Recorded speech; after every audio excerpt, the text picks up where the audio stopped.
empezar, mil disculpas, sinceramente, mil disculpas. Inicio entonces. Reciban mi más cordial saludo todos los presentes y buen día también al público de América Latina y el mundo.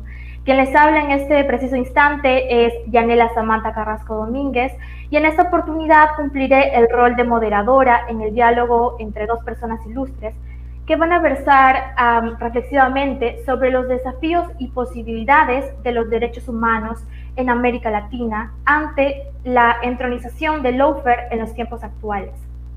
Siendo más específicos y particularmente me refiero a dos personas sobresalientes, al profesor Eugenio Raúl Zaffaroni, quien fue juez de la Corte Interamericana de los Derechos Humanos y actualmente profesor emérito de la Universidad de Buenos Aires, Cuba, un reconocido jurista a nivel mundial. Estamos agradecidos con su presencia. Asimismo, también tenemos al profesor Luis David Fernández Zambrano, quien fue past professor de la Universidad, past professor titular de la Cátedra de Filosofía del Derecho en la Universidad de Nueva York y docente de la Facultad de Ciencias Sociales en la Universidad de Buenos Aires, y que también tiene muchos otros méritos.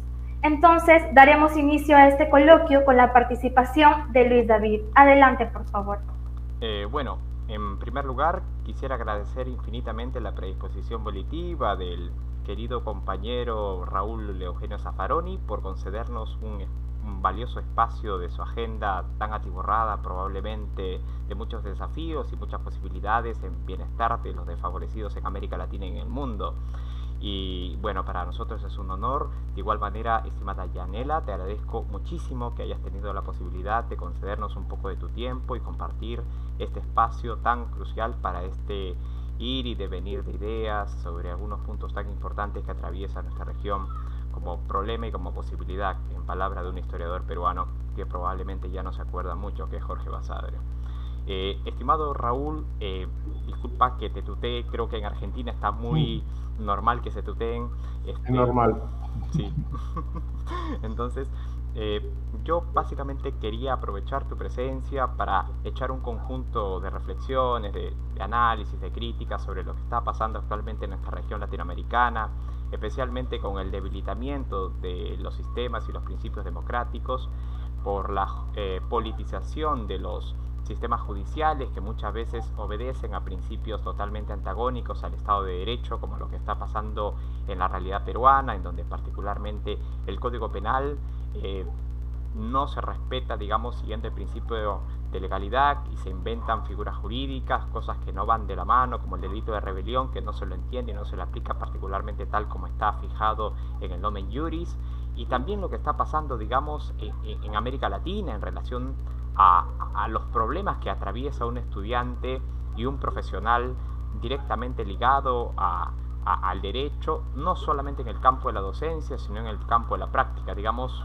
hace más o menos 3 semanas dialogaba con su gran amigo y un gran compañero Guido Croxato sobre estos temas, cómo la carrera de Derecho se ha reducido mucho al análisis económico del derecho, pero es un análisis económico muy liberal, no es ni siquiera muy keynesiano en muchos sentidos, ni mucho menos tan apegado a las posturas que echan raíces en el materialismo dialéctico e histórico, que creo que para mí metodológicamente me permiten entender mucho más la crisis que vemos actualmente en este tipo de sistemas, que excluye a las mayorías y privilegia económicamente a un puñado, que sinceramente no responde a los principios del bienestar general. Entonces quería más o menos empezar este diálogo sabiendo sus perspectivas, primero lo que está pasando en el Perú desde un punto de vista internacional en materia de derechos humanos, en relación específicamente a lo que está pasando con el gran maestro Pedro Castillo, y dos, saber, digamos, su perspectiva sobre lo que está ocurriendo en la enseñanza y la práctica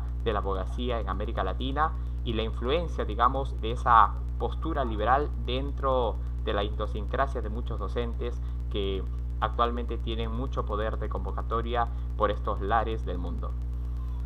Bueno, muchas gracias. Mira, no creo yo, como dice Guido, de que tenga una gran resonancia entre nosotros y entre nuestros doctrinarios o teóricos y docentes el análisis económico del derecho. Es una escuela norteamericana sin mayor trascendencia entre nosotros. Creo que la mayoría de los nuestros, si le preguntan, no saben de qué se trata. No, no es eso.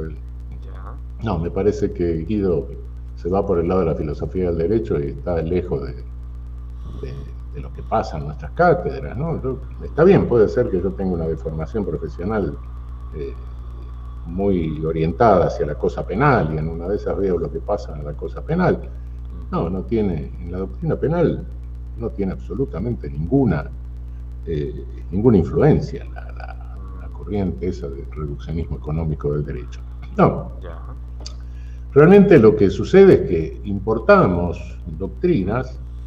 Nuestro derecho penal está colonizado desde hace muchos años por el derecho penal alemán, y hemos traído sucesivas teorías alemanas, sistemas de interpretación desde von List en adelante, pero al sacarlo de la aduana lo vaciamos de contenido político. Los alemanes no hacen eso.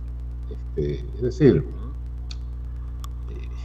si vos analizás qué fue Winding en su momento, fue el penalista del contexto temporal, penalista epocal, pero del contexto temporal de Bismarck, el normativismo de él, el normativismo positivista, en un momento que había que reafirmar el Estado alemán, que recién se unificaba Alemania.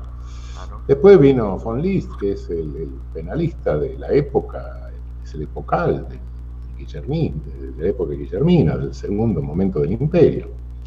Después vinieron unos neocantianos, ya reaccionaron contra esta subordinación de la corporación jurídica a la corporación médica propia del positivismo reaccionario, materialista, grosero, del reduccionismo biologista, racista, y bueno, se fueron por el neocantismo, y el neocantismo permite hacer cualquier cosa, inventar cualquier sistema, ¿no? Como el valor ordena todo, bueno, lo que el valor no ordena se quedó afuera. ¿Y quién impone los valores? ¿Quién tiene el poder de imponerlos? Bueno, listo. Entonces tuvimos neocantianos liberales como Radbruch, tuvimos, sí, Radbruch, Gustav, Max Mayer, Helmut von Weber, a mi juicio. La época de la Constitución de Weimar, ¿no? De la República de Weimar. Después tuvimos el nazismo, y con el neocantismo, Metzger y su banda interpretaron las leyes nazis. Y luego trajimos a Belzer, pero Belzer era el penalista epocal de la época de Adenauer, de la reconstrucción alemana, ¿no? Como cristiano. Después trajimos a Roxin, y Roxin es el penalista epocal de la época ya de la Alemania reconstruida, de la Alemania de Willy Brandt, de la socialdemocracia alemana. Nosotros todo eso lo vaciamos al traerlo y lo importamos como si fuesen distintos modelos del celular, ¿no? Y cada uno quiere tener el de última generación. Como que les quitamos contenido y nos fijamos nada más que en la completividad lógica de cada uno de los sistemas. Bueno, eso fue el fenómeno que ha pasado. Y hoy estamos trayendo, porque en Alemania se produjo un lío tremendo en la dogmática. Sigue siendo epocal Roxin, porque es un neocantiano y más o menos, bueno, todavía conserva las características, los caracteres específicos tradicionales de la dogmática. Neocantiano que se vuelve al liberalismo, adapta más o menos el esquema de Helmut von Weber, y el resto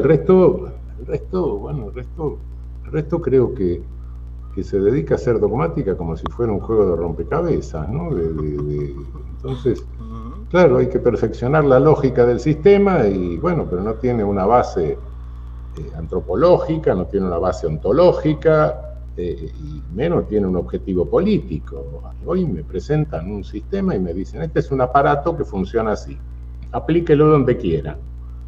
Bueno, cuidado, puedo explicar un aparato para rascar pies o para torturar, puedo explicar una cosa que sirve para curar y para matar.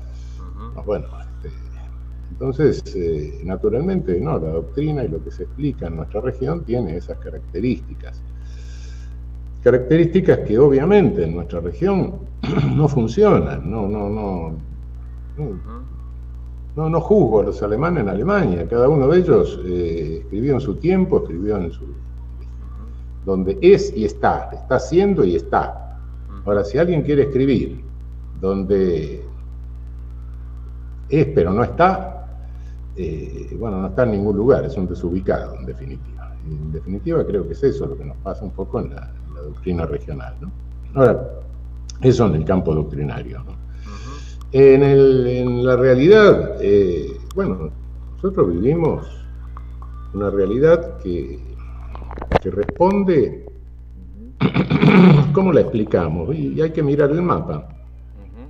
Estamos en nuestra región, es una región que está geopolíticamente subordinada, es decir, es víctima del colonialismo, lo ha sido siempre. Colonialismo originario que se cargó 60 millones de personas, con explotación, con contaminaciones, enfermedades, etc. Nos robó plata, nos robó oro, nos robó materias primas, y con eso Europa se empoderó y desarrolló el neocolonialismo, y entonces se dedicó a hacer genocidio por todo el planeta. Acabó con la barbaridad que hizo en África, en Asia, casi extingue la población de Oceanía. Bueno, en fin, pero después hubo un último coletazo del neocolonialismo que para mí fueron las dictaduras de seguridad nacional. Ustedes tuvieron un periodo raro de un gobierno militar extraño, atípico en algún momento, que terminó. Creo que en alguna vez estuve en una mesa con el ideólogo de ese gobierno y el hombre decía, bueno, hay que combatir el terrorismo, pero hay que combatirlo combatiendo la pobreza, la miseria. Bueno, ¿qué hablo? Me impresionó. No me acuerdo el nombre, un coronel que era el ideólogo de Velasco Alvarado. Bueno, y después, bueno, ustedes tuvieron a Fujimori, y le dejó una constitución que hace ingobernable el Perú, que quieren que les diga. Han mezclado, alguien tiene que gobernar. Bueno, yo soy partidario de los sistemas parlamentarios, pero bueno, un sistema es presidencialista o es parlamentario. Bueno, listo, pero no se pueden mezclar los dos sistemas. Han mezclado los dos sistemas en forma tal que, claro, para nombrar ministros el presidente necesita el acuerdo del Congreso. Si le rechazan dos gabinetes puede disolver el Congreso, pero el Congreso puede destituir al presidente, y ahí que sea la sucesión cinematográfica de presidente que ha tenido el Perú, no lo puede gobernar nadie, sea del color político que sea. Bueno, primera dificultad. Segunda dificultad, ¿qué fue lo que pasó? ¿Cuál es la situación actual o cómo visualizo la situación actual? Bueno, ha habido un golpe de Estado dado por el Congreso, destituyó irregularmente al presidente. Castillo fue destituido sin darle la oportunidad de oírlo. Es cierto, un juicio político no es un juicio penal, no tiene exactamente la misma garantía, todo eso es cierto, pero indiscutiblemente todas las normas indican que por lo menos debe oírse a la persona, y no se lo oyó. Y cuando se legitima esa destitución, se dice que, bueno, no se lo privó del derecho de defensa material porque no se sabía lo que iba a hacer. Prácticamente se dice, bueno, no tenía defensa. En consecuencia, ¿para qué lo íbamos a escuchar? Bueno, eso dice la Corte Suprema. Bueno, en un párrafo muy confuso, pero en definitiva dice eso. Y se lo procesa por un supuesto delito de rebelión, cuando en realidad lo que Castillo hizo, a mi juicio, no es más que una proclama. Lo iban a destituir y el hombre dijo, bueno, antes de irme con el rabo entre las patas, hago una proclama y le señalo al pueblo el camino, ¿no? Una nueva constituyente, una nueva elección, discurso, sabiendo que no tenía a su disposición ni el último de los policías, ¿no? Como que a la media hora todos le dijeron, no, está loco, no vamos a cumplir nada. La otra hipótesis sería que Castillo se engañó. No lo creo, pero aunque lo creyese, y él creyese subjetivamente que estaba cometiendo una rebelión, era un delito imaginario, es una tentativa inidónea, tentativa imposible, que el Código Penal la declara típica, ¿no? Dice que es impune. En el Código argentino la tentativa inidónea puede tener una pena, pero en el Código peruano no la tiene. Bueno, Esa es la situación. Entonces, ¿cuál es el trasfondo que hay detrás de esto? Y el trasfondo es que vencen las concesiones de Fujimori, ¿no? Bueno, siempre hay que buscar cuál es la causa económica, ¿no? No es que eso se teorice, eso es la realidad, la naturaleza de las cosas. Y bueno, la causa económica es esa. Vemos que se ha decidido entregar el litio, por ejemplo, en este momento. Bueno, y se entregarán otras cosas, claro, se renovarán. Castillo no estaba dispuesto a hacer eso. Y la situación que hay es una represión loca que costó decenas de vidas humanas. Creo que la presidenta es una persona con poca conciencia política, no se da cuenta de que a la larga, antes o después, cuando le suelten la mano, cuando les deje de ser útil, va a pagar los muertos. Los muertos los va a pagar ella, sin lugar a dudas. En algún momento la van a cargar con los muertos, ¿eh? No porque sea inocente, pero bueno, van a encontrar el chivo expiatorio, va a ser solo ella. Los intereses económicos, naturalmente, la van a tener mientras les sea útil, después ya no. Y bueno, espero que se encuentre una salida institucional, y lo lógico es lo que decía Castillo en su discurso, es decir, hay que convocar una constituyente, hay que hacer una nueva constitución racional, presidencialista, parlamentaria, como sea, pero racional, que haga del Perú un Estado gobernable, ¿no? En el trasfondo de todo esto no se me oculta que hay una profunda raíz racista, por otra parte, que separa la historia de Perú históricamente, ¿no? Pese a que ustedes han tenido pensadores importantes, bueno, pero sin embargo, eso no se ha zanjado. Bueno, en fin, creo que ese es el panorama, ¿no? Bueno, no sé si puedo tener el uso de la palabra, estimada Yanela. Sí, muchas gracias por su participación, profesor Zaffaroni. Ha sido muy grato su primera participación, así que ahora continuaremos con Luis David. Tienes el uso de la palabra. Bueno, muchas gracias, Yanela, y muchas gracias, estimado Raúl, por tener la amabilidad de echar tus reflexiones sobre estos tópicos muy importantes.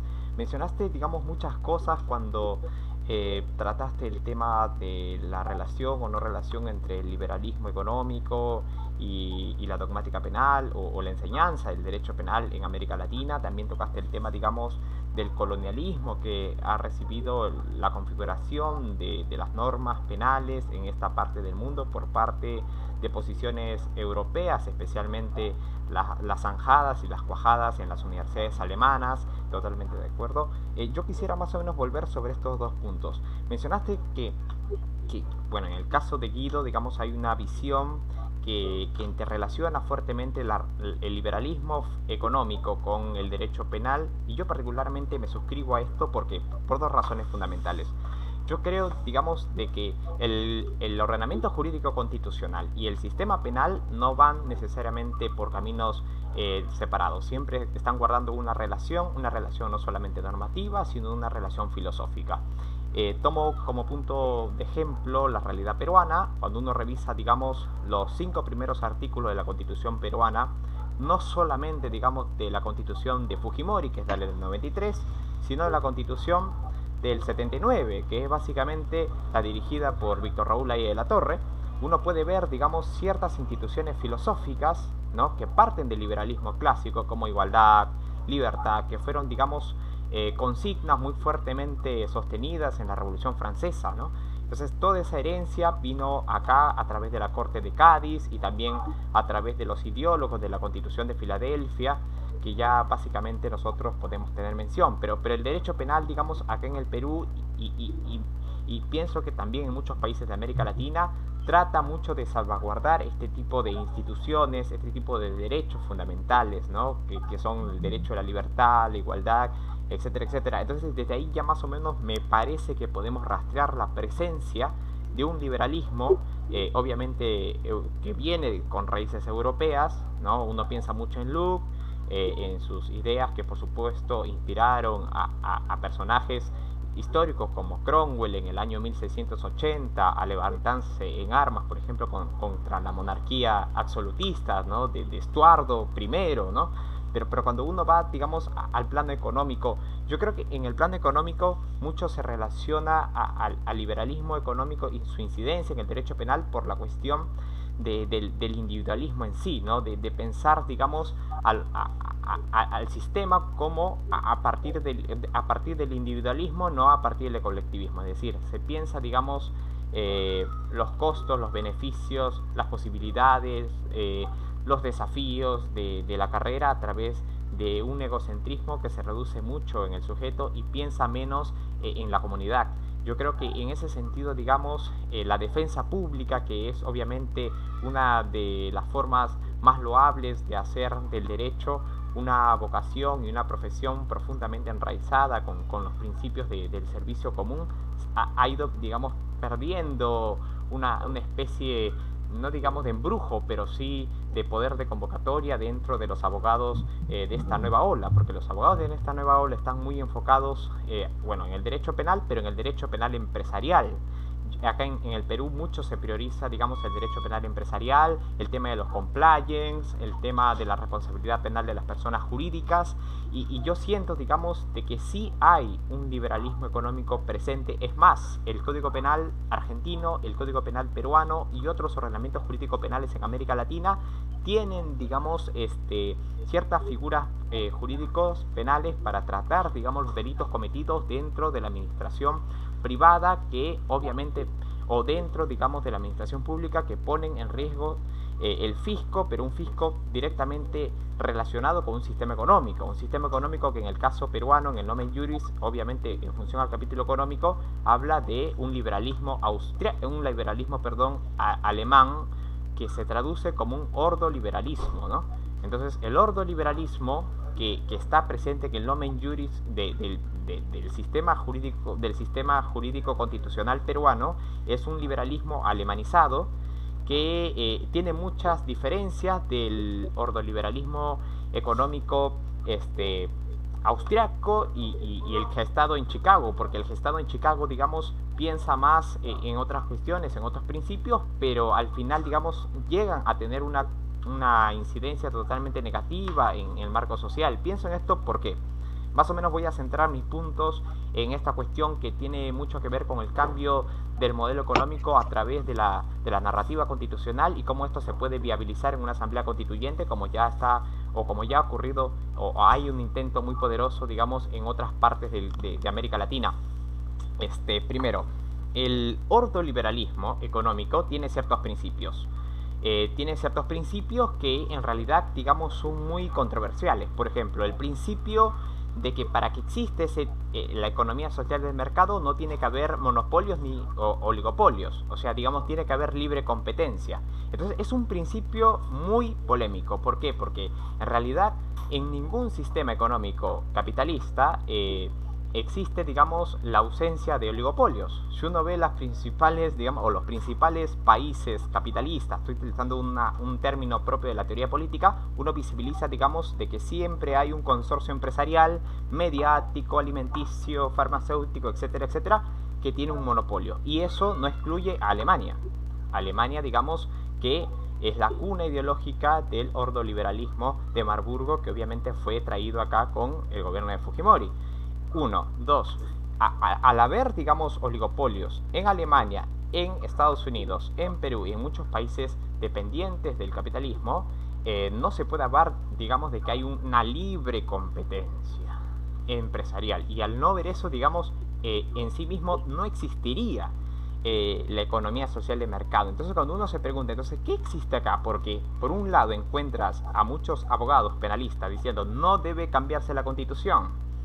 Y cuando le dices ¿por qué? Bueno, porque esta Constitución da seguridad jurídica, hace que llegue la lluvia de inversiones, y esa lluvia de inversiones, digamos, hace que haya estabilidad de la moneda, etcétera, etcétera. Pero cuando le dices, pero bueno, el principio del ordoliberalismo dice claramente que no deben haber monopolios, oligopolios, y acá en el Perú hay un montón de monopolios, oligopolios, un grupito de personas controla casi todos los medios de producción que están circulando por los mercados centrales y periféricos, y ahí no saben qué responder. Entonces parece que hay una mala interpretación por parte de los estudiantes y los profesores de derecho penal acá en el Perú sobre lo que es realmente el liberalismo alemán que se ha traído acá, que es un liberalismo que tiene tal vez muchas coincidencias con el liberalismo de Hayek, con el liberalismo de Friedman, pero que tiene sus particularidades. Entonces, por esa razón, digamos, yo insisto mucho en la idea de que es necesario dotar al estudiante de derecho no solamente de preceptos filosóficos que puedan más o menos polemizar las ideas de igualdad, libertad, por ejemplo, porque la narrativa sociológica francesa, por ejemplo, pienso en Dargen, hablaba de que el hombre no es libre en sí, sino está acondicionado por la política, acondicionado por la religión, acondicionado por la economía, acondicionado por un conjunto de factores que al final hace que piensen de tal o cual manera. Y también dotarles, digamos, de esas herramientas propias de la narrativa económica, no solamente liberal, marxista, keynesiana, para que tenga una mirada más reflexiva, más precisa de qué principios económicos va a defender o combatir. Porque si no, digamos, está sin brújula al momento de levantar una espada ideológica o levantar, digamos, un escudo ideológico. Eso por una parte. Por otra parte mencionaste, digamos, Eugenio, y de manera muy brillante, y suscribo mucho lo que acabas de mencionar sobre el tema del colonialismo, y cuando citaste a autores muy referenciados en la doctrina, en la dogmática penal, como Belzel y otros más, que por supuesto a Binding, que a nosotros nos viene mucho a la memoria cuando pensamos, ¿no?, en la configuración de la teoría del delito, la constitución de la culpabilidad, que obviamente son temas muy importantes. Yo más o menos quería llegar acá, ¿no? Me parece, digamos, que la forma de combatir ese colonialismo, que no solamente en el ámbito geopolítico se ha posicionado en el ámbito económico, sino en el ámbito académico, en el ámbito intelectual, la forma de combatir, digamos, en una sociedad como esta cada vez parecen más complejas, en el sentido, digamos, en que en un mundo en donde la circulación de los papers, los artículos, es tan poderosa, ¿cómo se puede marcar una distancia? En el ámbito jurídico constitucional se habla de reconocimiento de las categorías sospechosas, por ejemplo, ¿no? Pero esa reincorporación, digamos, ¿en qué cierta medida marcaría una originalidad sobre lo que ya está acá?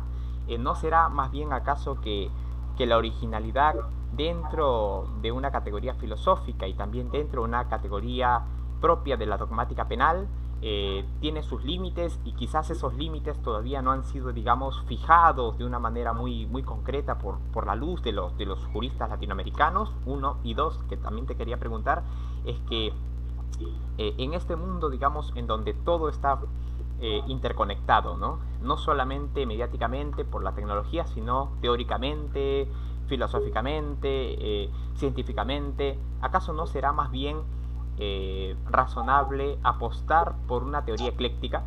Es decir, apostar por la posibilidad de traer, digamos, distintas posturas de distintas partes del mundo, pero al final, digamos, hacer un remedio que responde a una realidad concreta en que vivimos actualmente. Yo creo que ahí cerraría más o menos mi intervención, y es probable que el doctor haya traído un libro, y eso es algo que a mí particularmente me interesa mucho.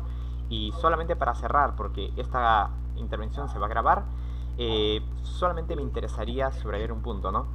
Yo creo que lo que está pasando con Pedro Castillo es un punto muy álgido en toda la región, va a quedar como un antecedente muy fuerte, no solamente en el ámbito jurídico penal, sino en el ámbito del racismo que acaba de mencionar el querido amigo Raúl, y que ya fue redactado por Buenaventura Sousa Santos en un artículo muy brillante, y que acá en el Perú, digamos, no se ha podido superar jamás. En las tradiciones peruanas, en los escritos de Manuel González Prada, y en otros escritos como de José María Arguedas Escorza, está presente. Y yo creo que es necesario que las nuevas plumas literarias den una mirada más interdisciplinaria y alimenten al derecho penal, flotando esta crisis secularizada y que lamentablemente no se ha podido resolver. Bueno, me detengo acá, no quiero monopolizar el uso de la palabra, y encantadísimo, Raúl, de seguir escuchando y retroalimentando mi visión de tus perspectivas. Muchas gracias, Yanel. Muchas gracias, Luis David, por darnos una perspectiva un tanto diferente, pero a la vez con concordancias con el profesor Zaffaroni. En esta oportunidad se le otorga el uso de la palabra a usted, profesor Raúl Zaffaroni, para que continúe. Bueno, creo que te estás fijando demasiado en la ley y en la cuestión del liberalismo. El neoliberalismo de von Hayek, de Ludwig von Mises, de Friedman, no tiene nada que ver con el liberalismo político. Lo arrastra por la cloaca directamente, ¿no? Creo que es la antípoda. Y si hay alguien que dio una definición, bueno, ¿cuál es la ideología hoy contraria a los derechos humanos? ¿Es Mein Kampf? ¿Son los discursos de Mussolini? ¿Son los discursos del fiscal en las purgas estalinistas del 38? No. Es el neoliberalismo. Yo creo que no hay nadie que haya hecho una definición más claramente negativa de los derechos humanos que Ludwig von Mises, que es uno de los evangelistas de ellos. El tipo muy claramente en ese panfleto abominable que es la mentalidad anticapitalista, dice muy claramente, hay un error bastante común, que es creer que cada uno por el hecho de nacer tiene algún derecho. Bueno, yo nunca vi una negación más sintética de los derechos humanos que esta. Ahora, cuidado con Es cierto que en la dogmática penal alemana se empieza a armar un desastre a partir de lo que se llama la administrativización del derecho penal. Es decir, a partir que surgen tipos penales, los tipos penales del derecho penal económico. Y entonces empiezan a flexibilizar conceptos tradicionales, ¿no? Como se meten reglamentos, leyes penales en blanco, etcétera, dentro de... Bueno. Lo primero, entonces, que... pero el dolo ya no es conocimiento de todo, entonces se normativiza el dolo. Es dolo lo que no es dolo, se presume el dolo a través de definiciones absurdas, se confunde la cuestión de prueba con la cuestión de fondo. Pero cuidado, que esos tipos penales, yo no sé qué efecto tienen en Alemania, porque no conozco bien la economía alemana, pero sí sé el efecto que tienen entre nosotros.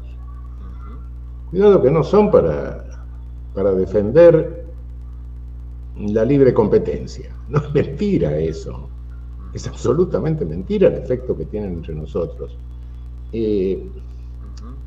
Realmente, el poder punitivo es siempre selectivo, no hay nada que hacerle. Se pueden bajar los niveles de selectividad, pero no se pueden eliminar no se puede eliminar la selectividad. Entonces, siempre, naturalmente, frente a una criminalización primaria que, bueno, es verdaderamente inconmensurable, creo que ninguno de nosotros, si se nos aplicaran los tipos penales, se queda del lado de afuera.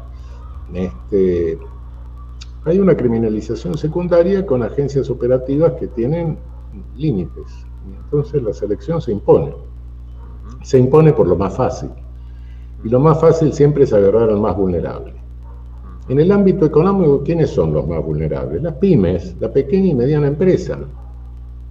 Entonces, todos esos tipos penales, ¿a quiénes van a jorobar? A la pequeña y mediana empresa, que es la empresa demandante de mano de obra en nuestros países, la mayor empresa demandante, las mayores empresas demandantes de mano de obra. Las otras no. Y vos mencionabas el compliance. ¿Qué es el compliance? Es un método para enseñarle a los CEOs a caminar por el borde de los tipos penales sin caerse adentro. Bueno, ¿quién puede pagar ese servicio? Y una empresa poderosa. La pymes no puede, la pequeña y mediana empresa no lo puede pagar, y menos la empresa artesanal nuestra condenada a la desaparición. Entonces, cuidado que esos tipos penales cumplen distintas funciones. Yo no sé cuál cumple en Alemania, pero sé que la que cumple acá es fomentar un proceso de concentración de capital. Es decir, fomenta lo que es, la concentración de riqueza en una región que tenemos los coeficientes de Gini más altos del planeta, porque tenemos coeficientes de Gini más altos que África. África es más pobre, pero no es desigual que nosotros. Entonces, esa es la función que eso cumple.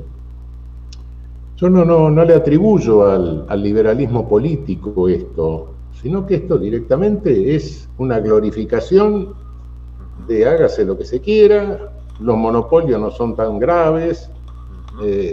Von Hayek dice, bueno, los peores monopolios son los del Estado, los otros monopolios, no, bueno, ¿qué se va a hacer? Es un fenómeno del capitalismo. Total, dejemos que se concentre riqueza y un día viene el derrame.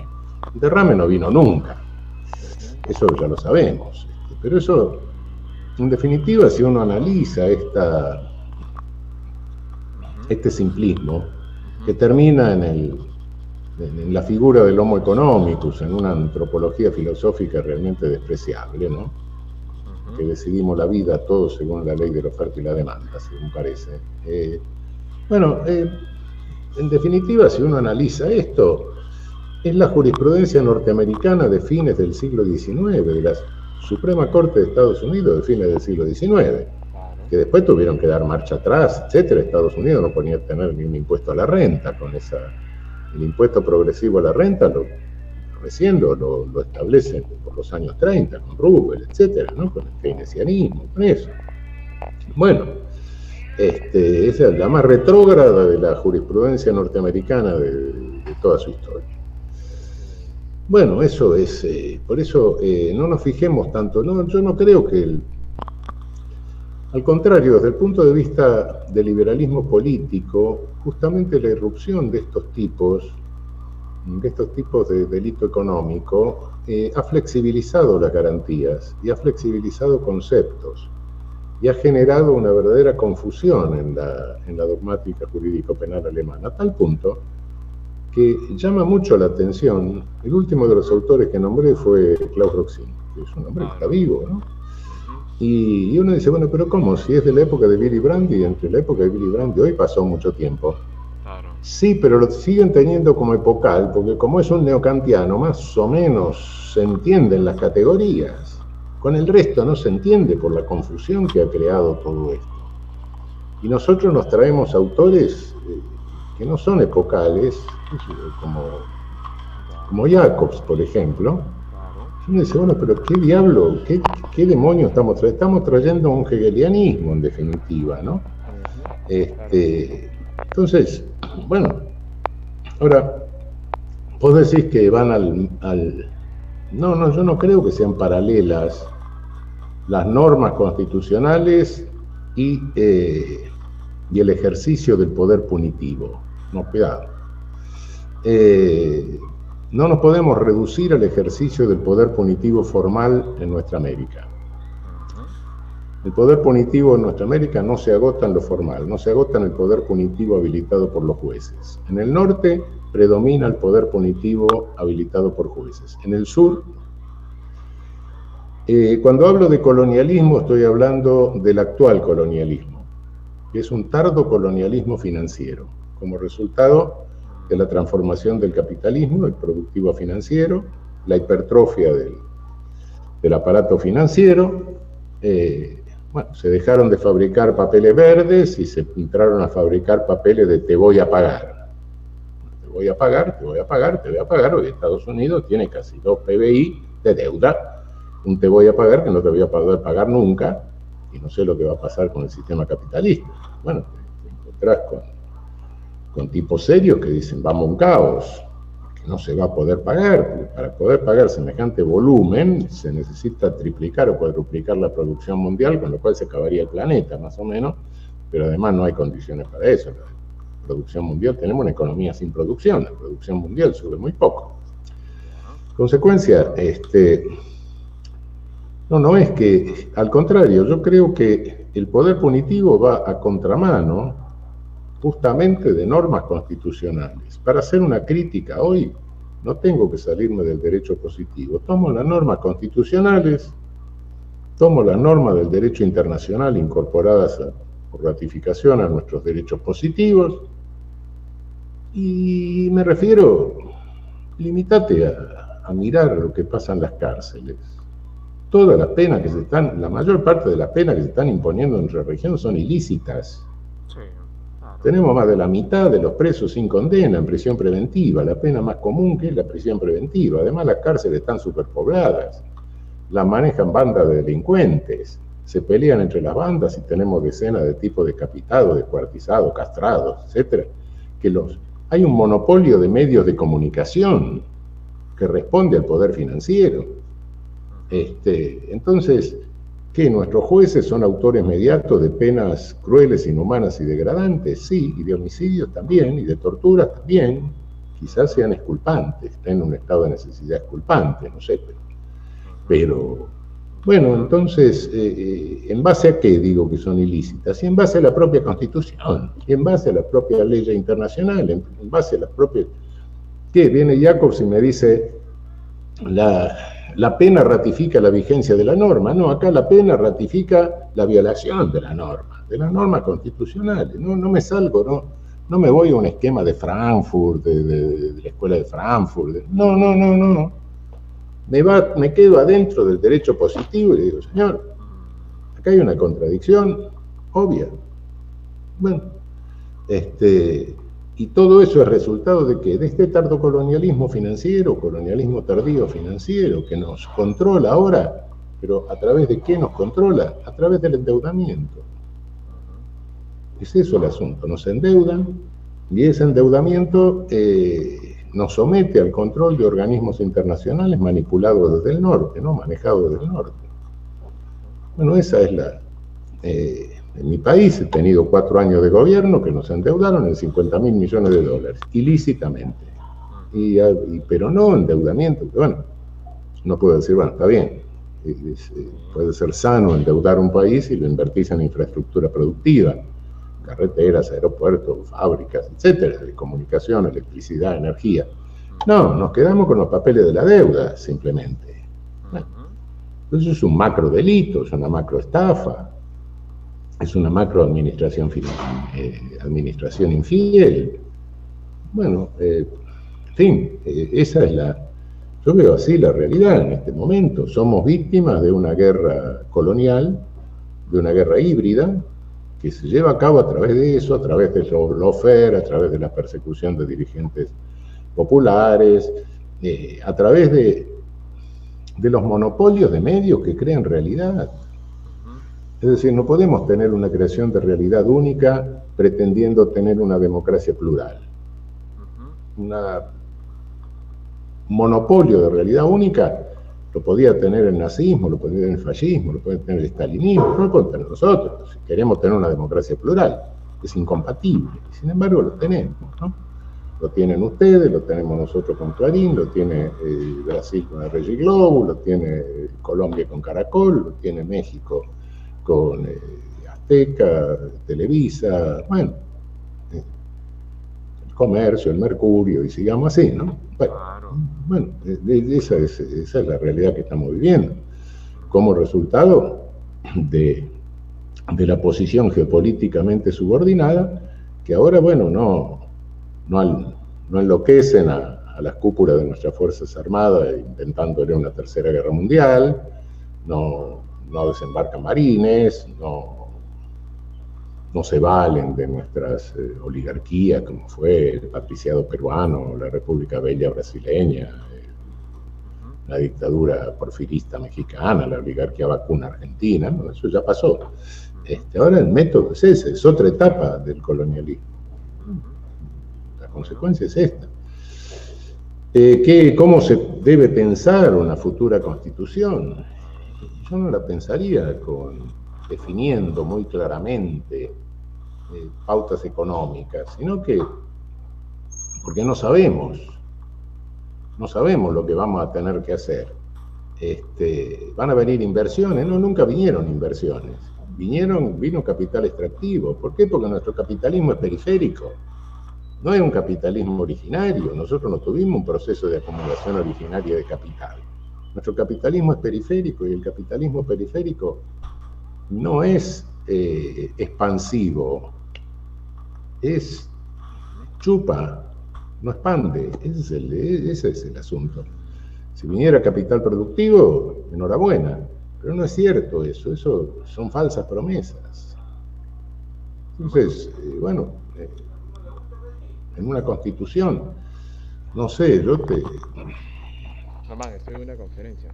Nosotros tuvimos una constitución peronista en 1949 que se afianzaba en 3 principios: soberanía política, independencia económica y justicia social. Son 3 principios interdependientes.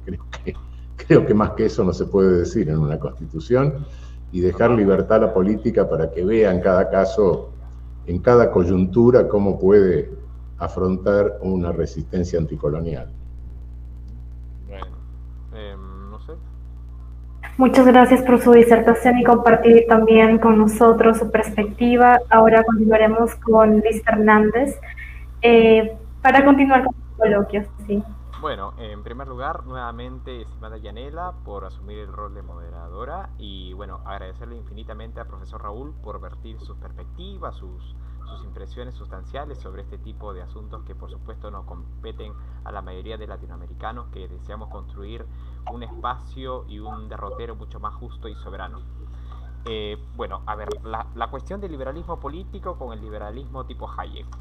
Bueno, yo particularmente no estoy tan convencido de que el liberalismo político vaya por un lado y el liberalismo de Hayek vaya por otro. Yo pienso más bien que históricamente incluso están muy arremolinados. ¿Por qué? Porque, por ejemplo, cuando uno analiza el liberalismo, no solamente a través del discurso, sino a través del proceso histórico en que se gestó, uno tiene que irse mucho más atrás de la época de Hegel, mucho más atrás de la época de Binding, mucho más allá de la época de Belzel, ¿no? Y muchas veces se remonta a la Inglaterra de Estuardo I, que hice mención.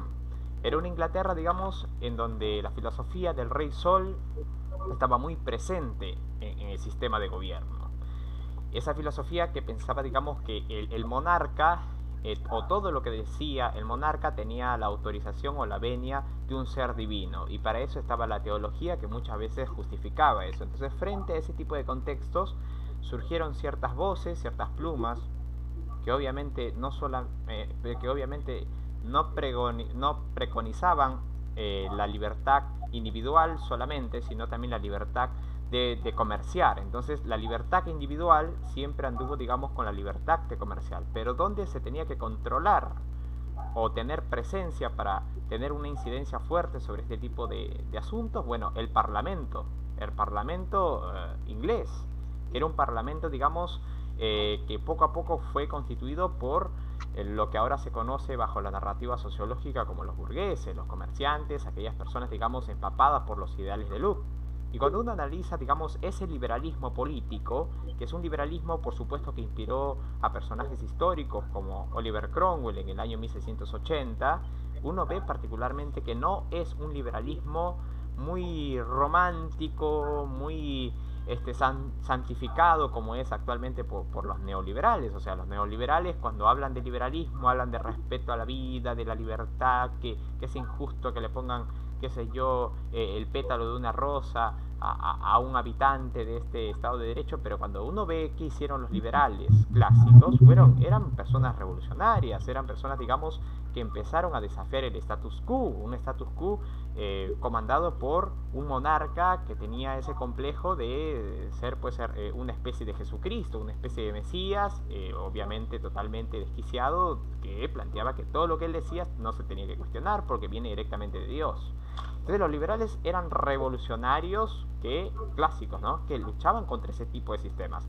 El ET es y también están en algunas obras clásicas, que como por ejemplo la obra de Dahl, que es un teórico de la democracia muy discutido, pero hay cuestiones históricas que por supuesto prevalecen, que es básicamente la idea de que si bien los comerciantes tuvieron poder poco a poco en el parlamento inglés, en el parlamento británico, las grandes mayorías no tenían, digamos, una presencia importante en ese tipo de espacios de discusiones políticas y jurídicas. Esas grandes mayorías, digamos, estaban relegadas y pasaron los siglos igual, ¿no? Entonces todas estas ideas, digamos, me hacen pensar que la creación filosófica del liberalismo político sí guarda una relación histórica con el liberalismo económico. Pero ahora, el liberalismo económico de Hayek es un liberalismo económico, yo siempre lo sostengo, es un liberalismo económico transmutado, desnaturalizado. ¿Por qué?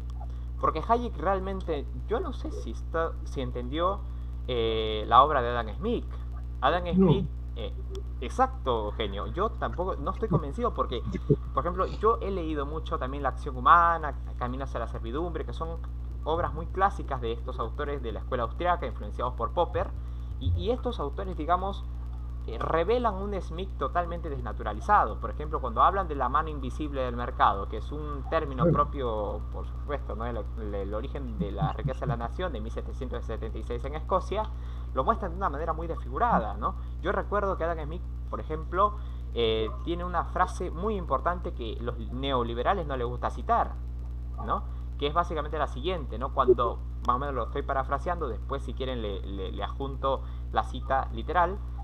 Dice así Smith: cuando un proyecto de ley provenga de un grupo, ¿no?, social, como mercaderes, comerciantes, o sea, un grupo social bonancible, y vaya a manos del Estado, el Estado debe tener mucho cuidado porque provendrá fundamentalmente de una clase social cuyos intereses son antagónicos al bien común. Entonces, esa es una cita, ¿no?, de Adam Smith que particularmente pocos liberales o incluso los de la escuela austriaca lo citan, ¿no?, literalmente. Hay una desnaturalización de Smith. Entonces, partamos de esa base, que no hubo por parte de Hayek una interpretación correcta de, digamos, de quien se considera, ¿no?, el máximo baluarte en la economía clásica del liberalismo, ¿no? Entonces, eso por una parte. Entonces, eso ya creo que nos da otra perspectiva. Pero volviendo, digamos, al tema de la relación entre el liberalismo político y el liberalismo económico, yo creo que sí hay una relación más allá, digamos, de la narrativa y de la historia, porque digamos, muchas de las cuestiones que están consagradas en el nomen juris de muchas constituciones latinoamericanas, y no hablo solamente de las vigentes, ¿no?, en los tiempos de Ocaña, sino, digamos, de todas las herederas de la Constitución de la Corte de Cádiz del año 1812, tienen, digamos, una orientación más allá que jurídica, más allá que judicial, una orientación económica. Ahora, yo tampoco quiero caer en un reduccionismo económico. Yo sé que particularmente la economía es importante porque se pueden elaborar muy buenas leyes penales, muy buenas leyes constitucionales, civiles, etcétera, etcétera, pero esas leyes, digamos, necesitan un sustento, una matriz económica que le permita, por supuesto, dar operatividad a todos esos principios, a todas esas finalidades, a todas esas intenciones que están consagradas en el imperio de la ley. Y esa matriz económica obviamente tiene que tener no solamente una legitimidad por cierto sector de la sociedad civil, sino también tiene que tener una legalidad, y esa legalidad muchas veces opera a través de estos espacios, ¿no?, parlamentarios, que obviamente son constituidos, y creo que también lo decía Madison, que es paradójicamente uno de los padres ideológicos de las constituciones, ¿no? Bueno, no quiero decir la estadounidense porque, bueno, Madison decía, ¿no?, que hay que tener mucho cuidado porque las instituciones estatales se pueden plagar de demonios y estos pueden hacer un montón de barbaridades. Entonces yo pienso, digamos, que sí es necesario, digamos, entender que hay una relación histórica, sistémica, entre el liberalismo político y el liberalismo económico, partiendo de la base de cómo se gestó estas ideas filosóficas y sobre qué intereses, no solamente políticos e individuales, sino económicos, se empezaron a fraguar en la historia. Y dos, entender, digamos, que mencionaste algo muy importante que a mí me llamó mucho la atención, digamos, el tema de la violación de los derechos fundamentales y cómo el sistema punitivo muchas veces va por otro camino que la narrativa constitucional. Yo digo dos cosas, ¿no? Yo no creo que vaya por otro camino, yo creo que van por un mismo camino, pero la relación que hay entre ambos es muy, digamos, irrazonable dentro de un punto de vista moral. ¿Por qué? Porque mencionaste el tema de las cárceles, el tema de que hay muchos reos, digamos, sin una sentencia definitiva, y a mí particularmente me interesa mucho ver ese tema, y que eso obviamente va en contra de lo que dice la Constitución, los derechos fundamentales ya consagrados en el ámbito internacional, claramente que sí, ¿no? El hacinamiento del sistema penitenciario en el Perú no es una novedad, es algo que se viene arrastrando hace muchísimas décadas, y la política criminal en su faz preventiva obviamente es un fracaso en el Perú, y no necesariamente, digamos, porque sea así por sí, sino, digamos, que no hay una estrategia intelectual y no hay una voluntad poderosa en las autoridades políticas, y mucho menos en la sociedad civil, para corregirlo. Menciono dos cuestiones prácticas con esto. En el Perú, y creo que también pasa en otros países de América Latina, cuando se va a realizar, digamos, un conjunto de actividades en el sector estatal, se aprueba, se analiza y se elabora lo que se conoce como un presupuesto participativo. Ese presupuesto participativo tiene que tener la venia del Ministerio de Economía y Finanzas y también la aprobación del Congreso de la República. Con ese dinero que se tiene, se destina a todas las municipalidades, a todos los gobiernos locales y regionales. Pero ¿cuál es el detalle aquí? El detalle es que el 60% del dinero que llega a las municipalidades y a los gobiernos regionales se devuelve. Entonces, habiendo una masa económica que no se utiliza y no es algo solamente, digamos, de 1 año, 2 años, esto viene ocurriendo muchísimos años, ¿por qué no se genera, digamos, estos espacios para poder crear, digamos, las condiciones para optimizar una política criminal en su fase preventiva y así, digamos, reducir el hacinamiento, mejorar las condiciones carcelarias? Y yo vuelvo a esto, ¿no?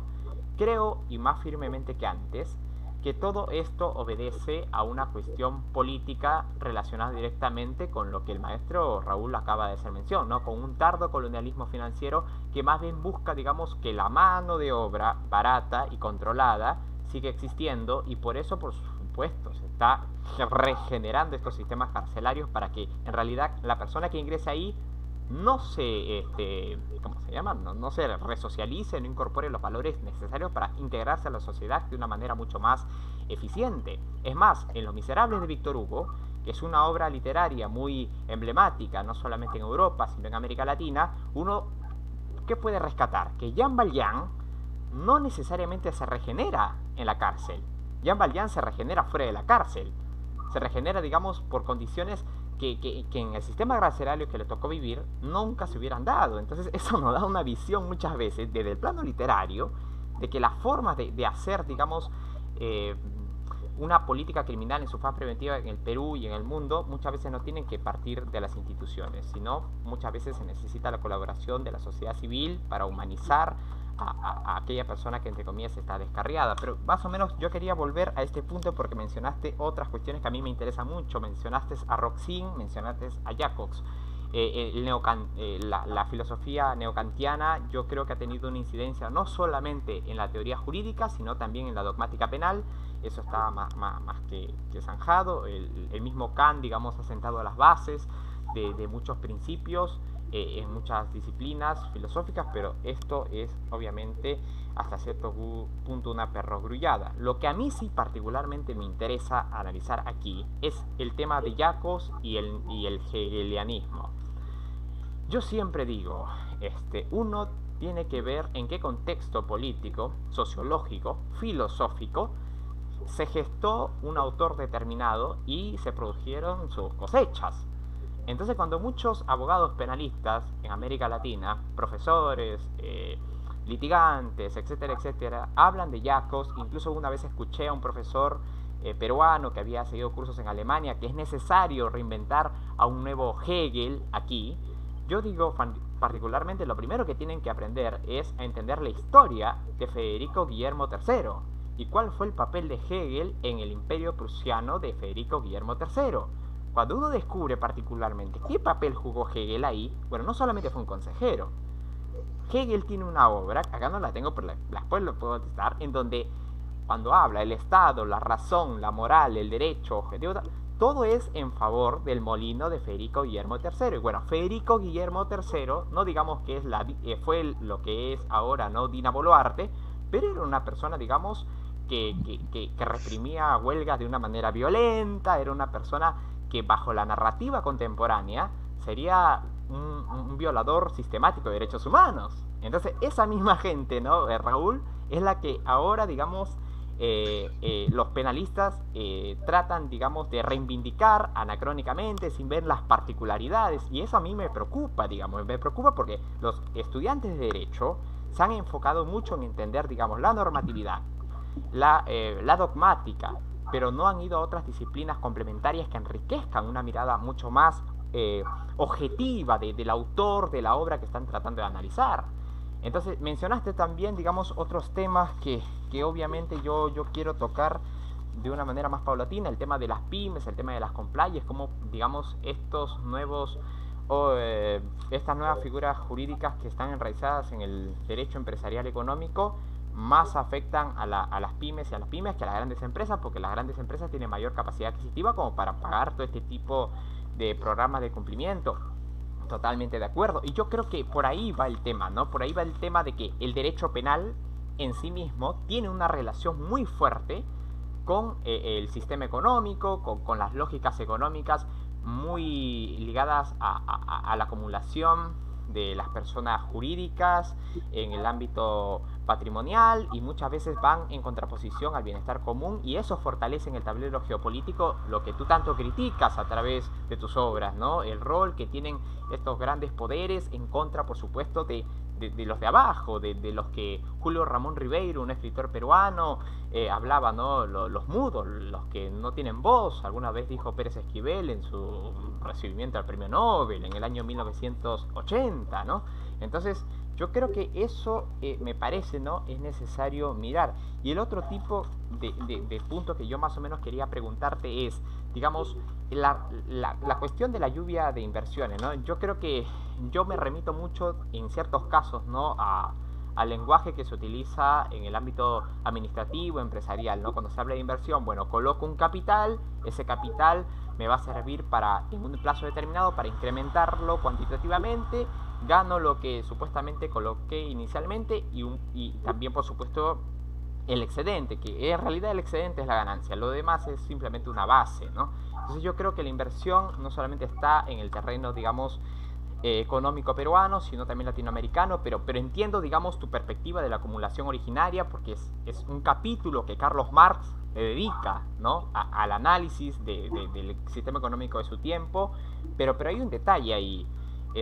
Marx escribió algunos artículos sobre Kowalewski, y Kowalewski, digamos, es un autor muy interesante, ¿no?, porque yo creo que y quien escribe esto mejor es Álvaro García Linera. Álvaro García Linera ha escrito los apuntes de Marx sobre los escritos de Kowalewski, en donde nos muestra un Marx, digamos, que no concibe el desarrollo económico, el desarrollo de la civilización de manera lineal, ¿no?, sino un Marx que, digamos, también pensó en otro tipo de sistemas explicativos de los fenómenos históricos y económicos, no tan eurocentristas, sino más centrados en África, centrados, digamos, en esta parte del mundo, y creo que eso tal vez de alguna otra manera daría un enfoque un poquito distante, ¿no?, a la narrativa que se viene trazando, ¿no?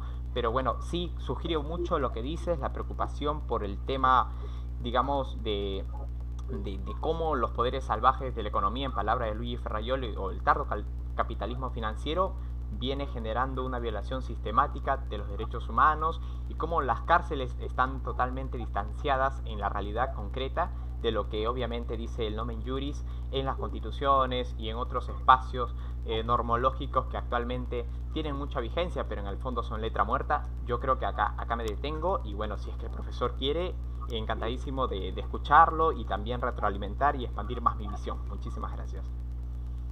Muchas gracias, Luis David, por haber compartido los diversos aspectos, ¿no?, visiones y perspectivas que tienes.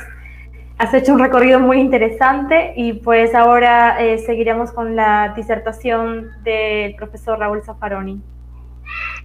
Bueno, no, obviamente que Hayek deforma a Smith, y hay otras cosas que dice Smith, como dice, bueno, la fuerza del capital tiene más poder que la fuerza del trabajo, eso lo dice Smith, no. Bueno, entonces hay esa diferencia, la marca, pero Hayek es un cara dura. Claramente uno lee el trabajo de él, El camino de servidumbre, y da la impresión de que el trabajo está escrito contra Stalin. Pero no, el tipo dice que Hitler y Mussolini eran socialistas. Yo no sé, bueno, barbaridades de esa naturaleza. Y después en la segunda edición, en la posguerra, dice que sí, claro, era contra Stalin, pero no lo menciona mucho porque era aliado. Bueno, es una deslealtad intelectual de primera naturaleza, en el mismo trabajo dice eso. Pero No, cuidado, el hecho de que yo desvincule el liberalismo político en el sentido de garantías del liberalismo económico, y sobre todo de esta versión del liberalismo económico, de esta versión neoliberal, no es que comparta una narración que es falsa, que bueno, el liberalismo se empieza a pensar en el norte por obra generosa, por una serie de pensadores, y después baja como civilización hacia el sur. Eso es una mentira, naturalmente. Hacia el sur lo que bajaron fueron genocidios, ¿no? Y por otra parte, sí es cierto, hubo unos cuantos tipos que pensaron cosas que son válidas, los iluministas, los primeros liberales, un Feuerbach, un Beccaria, un Sonnenfeld, sí. Pero esa fue una ideología que las burguesías europeas usaron, pero ¿en qué momento? En el momento de su ascenso, en el momento de su lucha contra la nobleza.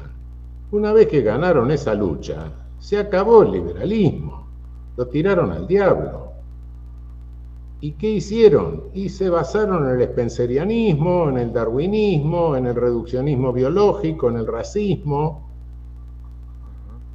Y sí, esa fue la ideología del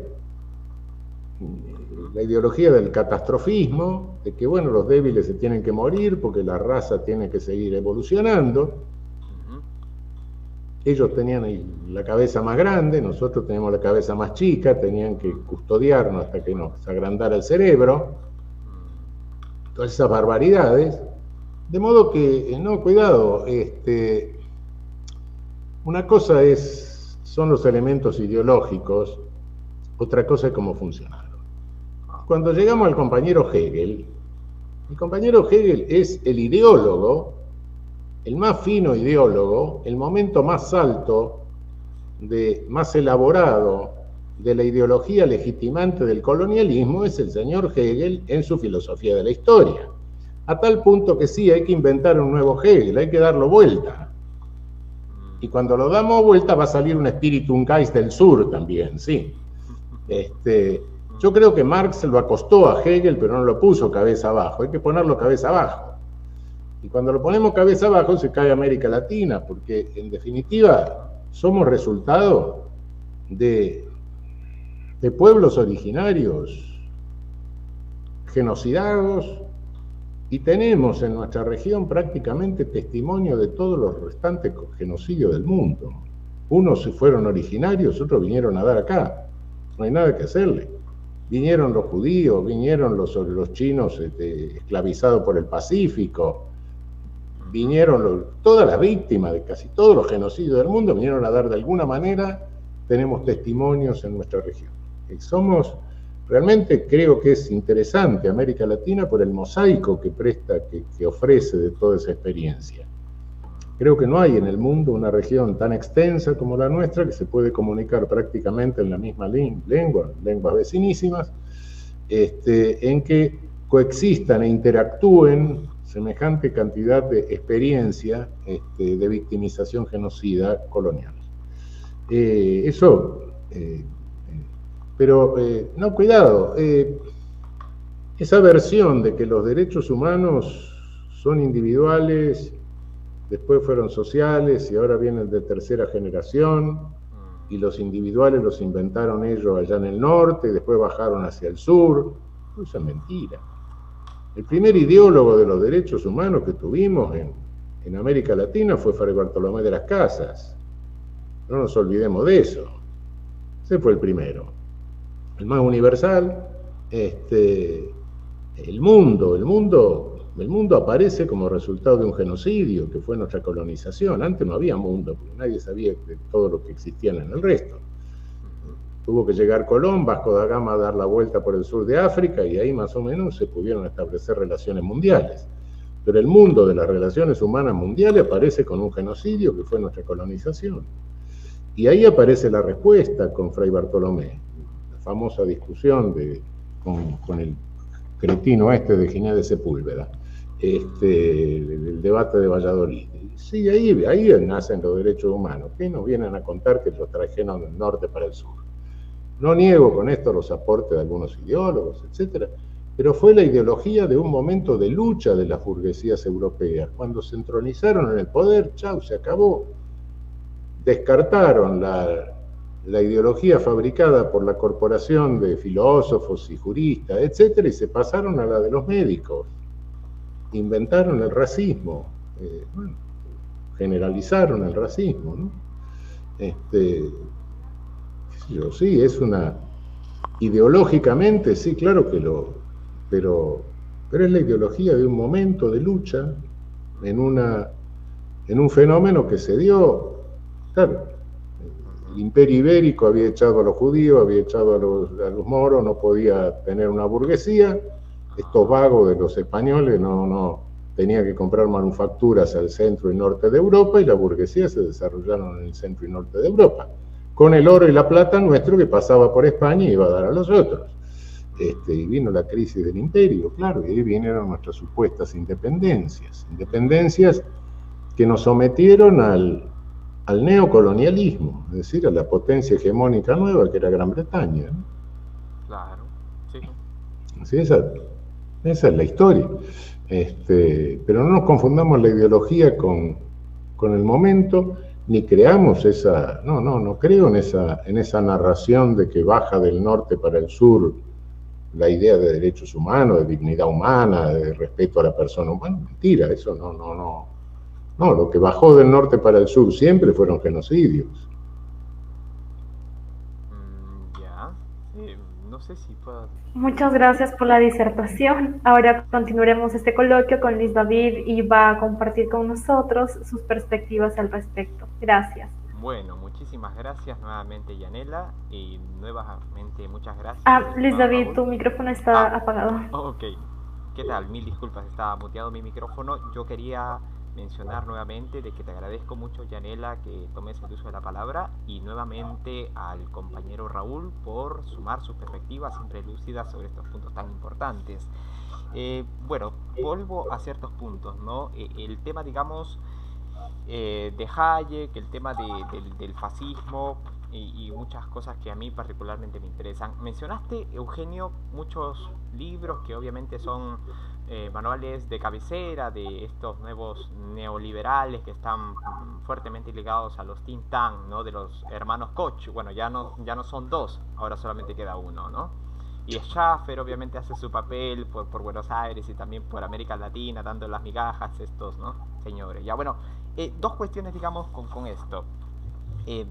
Yo creo, y vuelvo a eso, ¿no? El tema de Hayek se complica mucho más, y el tema de Ludwig von Mises aún mucho más que Hayek, cuando uno analiza cuál fue el rol dentro de su actividad política en Europa. O sea, mucho antes de 1945, mucho antes de todo eso, Ludwig von Mises militó en el partido de Dollfuss, que era un fascista austriaco.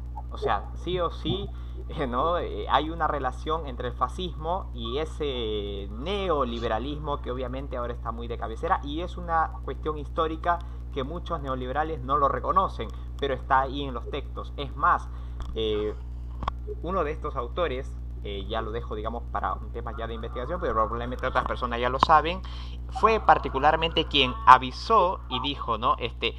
Nosotros tenemos que agradecer al fascismo que el hecho de que haya salvado la civilización europea. Bueno, algo así. Yo tengo, digamos, la cita concreta, pero no se trata, digamos, de Luis David Fernández, de Raúl Zaffaroni, de Yanela Carrasco, sino se trata particularmente de uno de los máximos representantes, digamos, del liberalismo austriaco, ¿no? Nada más y nada menos que de Ludwig von Mises. Entonces son autores que actualmente, digamos, tienen una resonancia mediática y académica y entre comillas, muy popular dentro de los jóvenes, pero cuando uno analiza sus vidas, en qué partidos militaron, cuáles fueron, digamos, sus opiniones sobre estos dos bárbaros, ¿no? Mussolini y Hitler, en la historia de su continente, bueno, uno simplemente dice que, bueno, de defensores de la libertad, defensores de la vida, defensores de la integridad humana, tienen poco o casi nada. ¿no? En su vida, y por eso que hay muchos que hablan de que son contradicciones andantes. Pero más allá de los errores doctrinarios, más allá de los errores propios de la estela biográfica de cada uno de estos autores muy representativos, yo quería volver sobre ciertos puntos, ¿no? El liberalismo clásico era un liberalismo que cuestionaba todo lo que operaba por fuera del individuo. Entonces era un liberalismo, digamos, que cuestionaba el Estado, era un liberalismo que cuestionaba la religión, que cuestionaba todo lo que está por fuera del individuo. En cambio, los liberales o los nuevos neoliberales son más bien personas que se consideran procatólicos, son financiados por el Opus Dei, o sea, son todos los opuestos a los liberales clásicos, ¿no? Entonces es algo que a mí particularmente me llama mucho la atención, porque son personas que no han entendido bien a qué autores están citando y a qué autores están divulgando. Uno, dos, el tema, digamos, que tiene que ver, y mencionaste el tema de la monarquía y cómo, digamos, Spencer, que fue el consejero, ¿no?, de la reina Victoria, tiene, digamos, una importancia muy grande en este tipo de contextos. Sí, totalmente de acuerdo. Digamos, hay a raíz de eso incluso con las obras de Darwin una mala interpretación, porque Darwin, por ejemplo, habla de la selección natural, pero estos señores, los entre comillas neoliberales, que para mí no lo son porque no han entendido a sus verdaderos referentes, por todo lo que hemos venido hablando aquí, utilizaron, digamos, el darwinismo, ¿no?, aplicable, digamos, al tema de la naturaleza para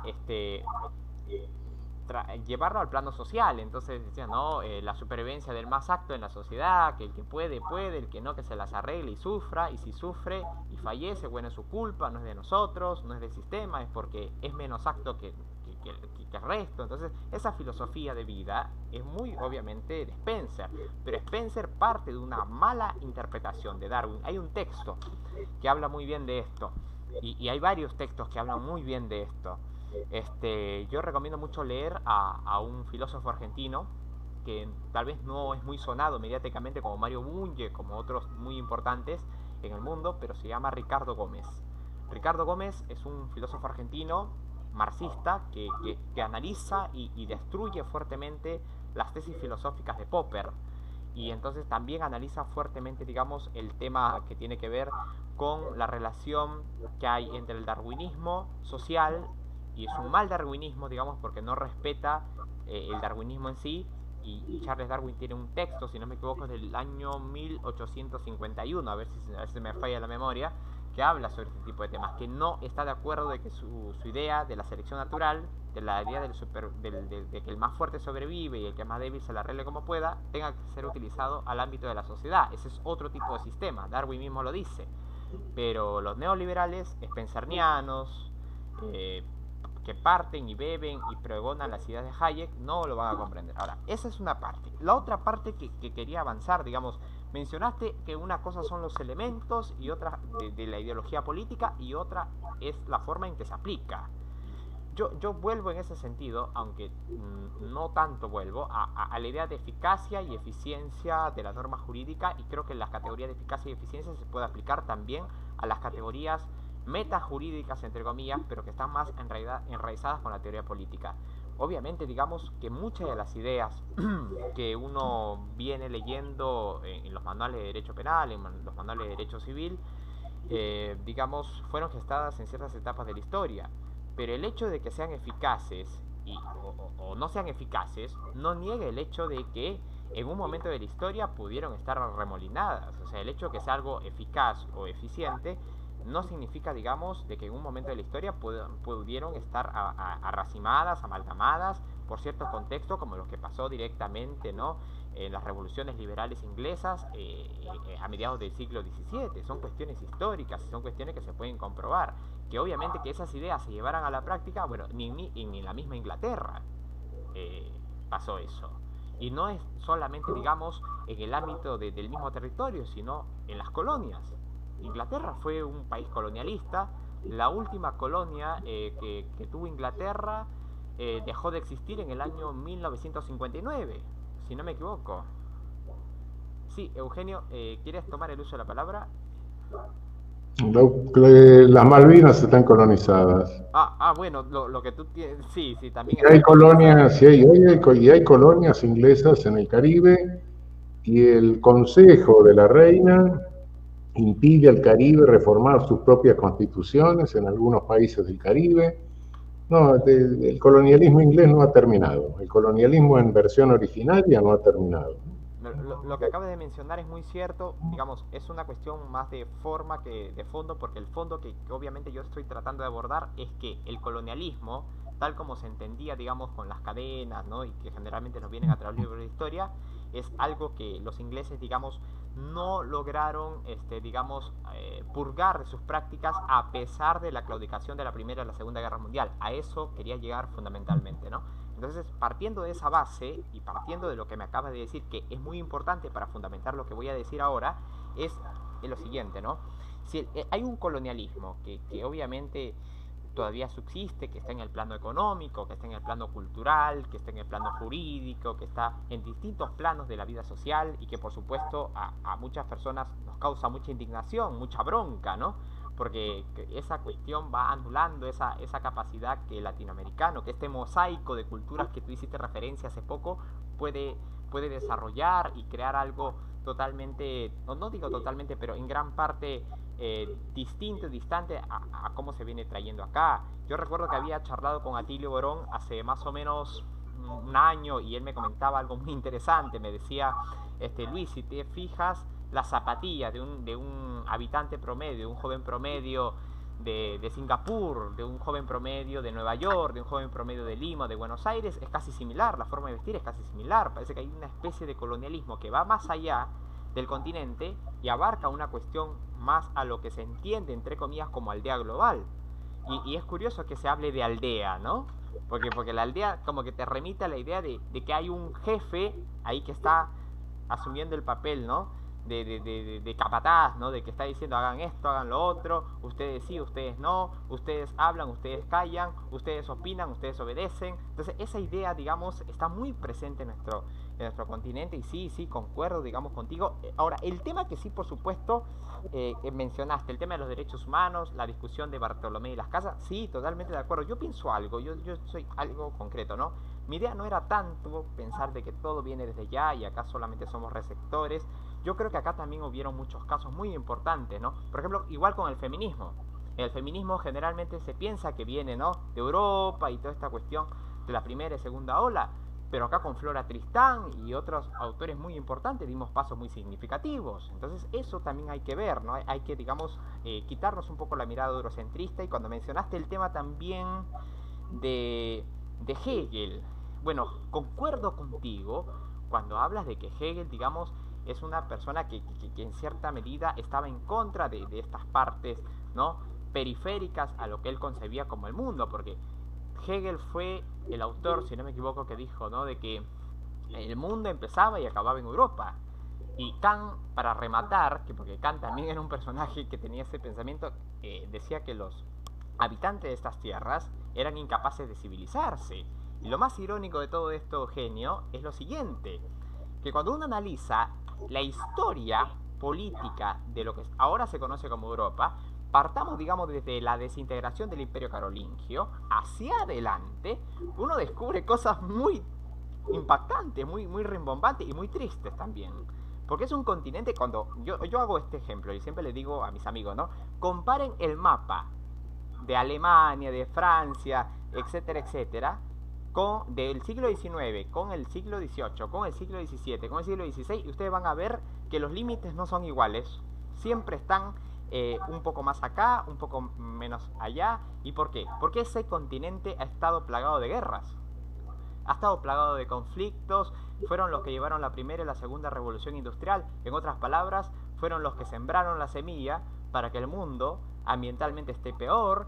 Y entonces cuando uno ve todas estas cosas, y por un lado encuentra a Hegel, y por otro lado encuentra a Kant, hablando de que nosotros sí somos civilizados, y ustedes como que no sé si se pueden civilizar, bueno, particularmente hay que volver a analizar qué significa ser civilizado, y cómo eso en cierta manera nos pone a nosotros ante la mirada de la historia y ante la mirada del presente, ¿no? Yo por eso quiero volver a esos puntos. Y sí, concuerdo contigo. Y el tema de los derechos humanos, por supuesto, es un tema vital. Y es más, te comento, Eugenio, que el día de ayer sostuve un diálogo, bueno, no fue tan diálogo, con Antonio García Amado. Y Antonio García Amado, digamos, tenía una visión muy conservadora de lo que es los derechos humanos. Para él, el lenguaje de los derechos humanos está asesinando los derechos humanos, y habló, digamos, el peligro que representan que ciertos líderes políticos muy ignorantes o con poca preparación intelectual lleguen a ocupar los cargos de jefe de estados en América Latina. Yo le dije algo bien concreto a Juan Antonio García Amado, y si escucha esto me gustaría que acepte nuevamente una reunión conmigo, porque lo que hizo, me escuchó, se fue y nunca más volvió, nunca más me respondió un correo. Entonces yo le dije, la idea del filósofo rey, que obviamente viene con Platón, ya fue superada, en el sentido de que el mismo Platón acabó yendo con ese filósofo rey que fue su alumno de Siracusa en una canoa porque los querían linchar, y dijo claramente que más vale confiar en la ley antes que en los hombres.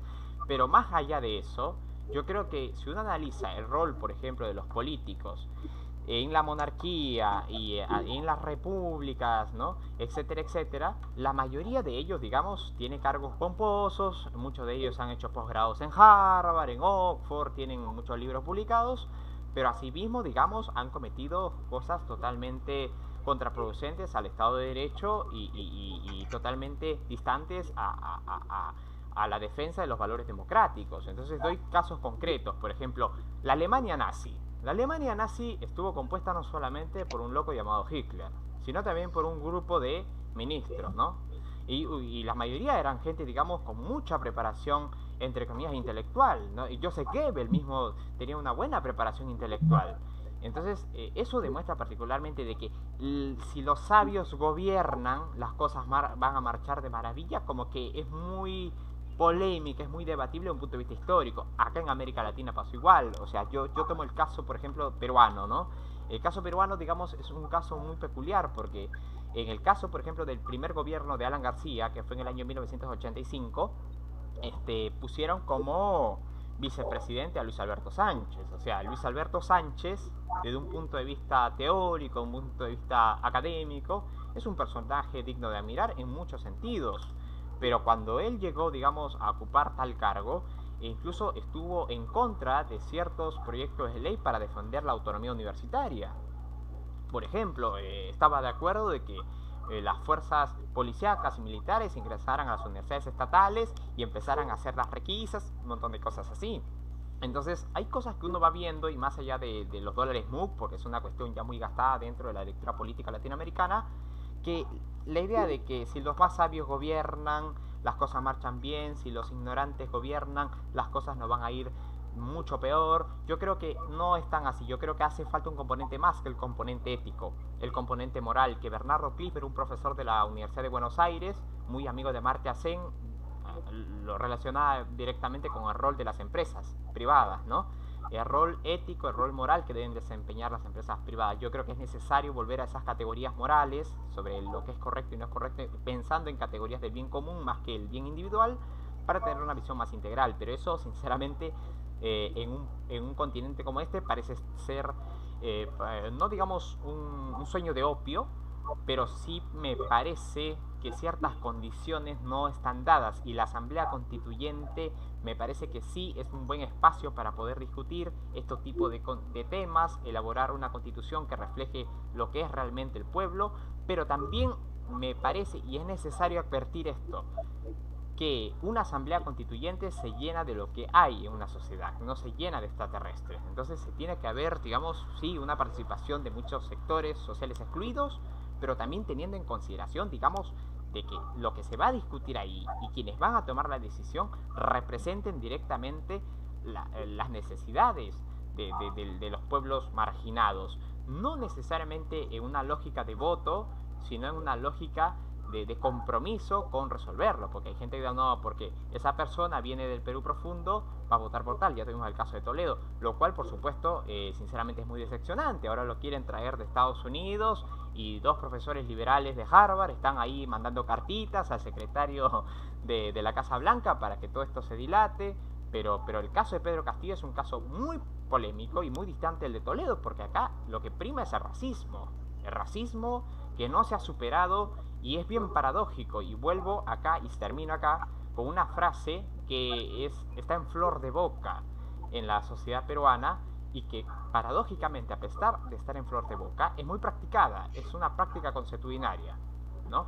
En el Perú, un serrano serranea a otro serrano.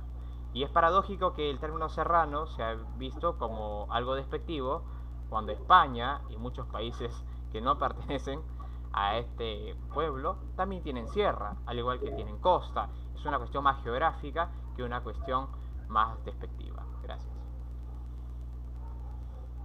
Muchas gracias realmente por los diversos puntos que has abordado, desde el liberalismo clásico hasta hablar de la Asamblea Constituyente y entre otros puntos. En este momento continuaremos con la participación del profesor Raúl Zaffaroni. Muchas gracias. Bueno, yo tengo que irme dentro de un rato, pero en líneas generales, bueno, primero empezando por lo del darwinismo social. Yo no lo llamo darwinismo social, sino spencerianismo. Claro, Darwin era un científico y Spencer un charlatán. Hay otro charlatán, Spencer era el charlatán del racismo evolutivo, y hay otro charlatán del racismo involutivo, otros charlatanes como fue Gobineau, como fue Chamberlain, ¿no? Otros charlatanes por el estilo. No, en cuanto a los derechos humanos, cuidado que hay una discusión, una disputa en el ámbito de derechos humanos que es el ámbito jurídico de derechos humanos, que no está definida. ¿Los derechos humanos son un discurso de dominación del colonialismo o son un discurso de liberación de los pueblos? Esa es una tremenda disputa. Si son un discurso de liberación, tienen un futuro promisor. Si son un discurso, si triunfa convertirlo en un discurso de dominación, lamentablemente los pueblos lo van a tirar al diablo y el único recurso que queda es la violencia, y lamentablemente en la violencia sabemos que los cuerpos y los cadáveres los ponen los más vulnerables. En cuanto al compañero Hegel, Hegel y Spencer no están muy distantes. Claro, por supuesto. Solo que, bueno, Hegel era un filósofo, Spencer un charlatán, esa es la única diferencia. Entonces, si vos pensás que para Hegel la dignidad de actuar conforme a derechos se daba solamente en esa cosa triádica, se daba solamente entre quienes habían alcanzado la autoconciencia. Es decir, el espíritu objetivo, el subjetivo, el absoluto. Quienes habían alcanzado el subjetivo recién eran autoconscientes de su libertad y podían relacionarse jurídicamente con otro. Los que no habían alcanzado eso no actuaban con relevancia jurídica. Era como si hubiera escapado un bicho del zoológico, una cosa así, ¿no? Claro, sí, sí. Y eso llevado al planteo que él hace en la filosofía de la historia. Bueno, nosotros no tenemos historia porque parece que nuestros originarios, según él, se disolvieron al contacto con el europeo. Y los africanos, bueno, esos estaban en el umbral de la civilización, no habían entrado en la humanidad todavía. De modo que Hegel fue el primer desaparecidor de personas directamente.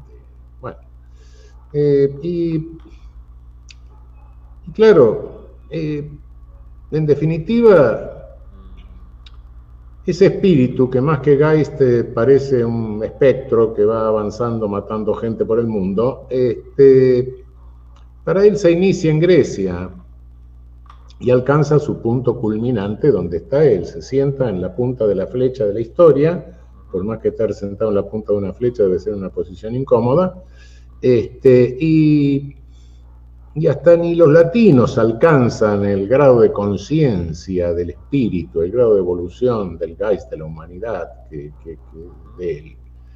Entonces, podía legitimarse todo el colonialismo con Hegel. Lo que pasa es que Hegel era un filósofo, era difícil de entender, no era taquillero, ¿no? No, en lugar, el bestia de Spencer, que decía una serie de groserías absolutas, era mucho más fácil, y los inventos de los médicos que habían precedido y de los cuales él toma toda esa serie de barbaridades también, ¿no? Entonces, En realidad es eso, pero como ideologías, los dos son altamente legitimantes. En cuanto a la idea de, bueno, hablaste del feminismo, bueno, eh, el, el patriarcado es un requisito del colonialismo. El colonialismo presupone una sociedad colonizadora. Una sociedad colonizadora tiene que ser una sociedad en forma de ejército, bien jerarquizada. Por eso que los españoles nos colonizaron a nosotros, los ibéricos. ¿Por qué? Porque llevaban 5 siglos de lucha colonial en su propio territorio contra el al-andaluz, claro. Y entonces tenían esa jerarquización. No inventaron el patriarcado, por supuesto, pero lo reforzaron. Y el racismo, sí, el racismo lo inventan ya para ordenar jerárquicamente el personal de ese enorme campo de trabajo forzado que fueron las colonias, ¿no? Porque hasta entonces sí se conocía que había gente con distinto grado de melanina, pero eso no tenía mucha importancia, ¿no? La importancia se le concede a partir del momento de la colonización. Ahora, lo que manifestás acerca de una constituyente, de Pedro Castillo, de que los políticos tienen que tener título de Harvard y esas cosas, no, los movimientos populares nuestros, grandes movimientos populares, lo que necesitan es una mística. Son movimientos que por regla general son, desde un punto de vista, si miramos desde un punto de vista eurocéntrico, son incoherentes. Sí, claro. ¿Por qué? Porque un movimiento de resistencia al colonialismo requiere aunar determinados esfuerzos y determinados sectores que a veces no son del todo compatibles. Y es cierto, sí, los movimientos populares nuestros pudieron tener muchos defectos, pudieron tener muchas contradicciones, algunos fueron autoritarios en cierto sentido, pero si mirás lo que fue el cardenismo mexicano, el varguismo brasileño, el peronismo argentino, el irigoyenismo antes, el velasquismo ecuatoriano, bueno, cuidado, el APRA de ustedes, bueno, pero sin esos movimientos, yo no sé si vos y yo estaríamos vivos, o nos hubieran cargado alguna enfermedad infantil, o nos hubieran abortado por miseria, no sé, o si hubiésemos aprendido a leer y escribir, o si hubiésemos tenido oportunidad de llegar a la universidad. Bueno, con todos sus defectos, que no hay por qué negarlos, pero de cualquier manera ampliaron la base de ciudadanía real, y esa es la realidad. Bueno, el balance es ese. Y si comparás algunos ribetes autoritarios que tuvieron, etcétera, con las barbaridades que se hicieron para detener esa ampliación de ciudadanía real, son incomparables. Es un chiste, sin lugar a dudas. Bueno, qué sé yo, la guerra centroamericana, 200.000 muertos en Guatemala, 80.000 en El Salvador, 30.000 desaparecidos en la Argentina, los muertos de Chile. Bueno, no.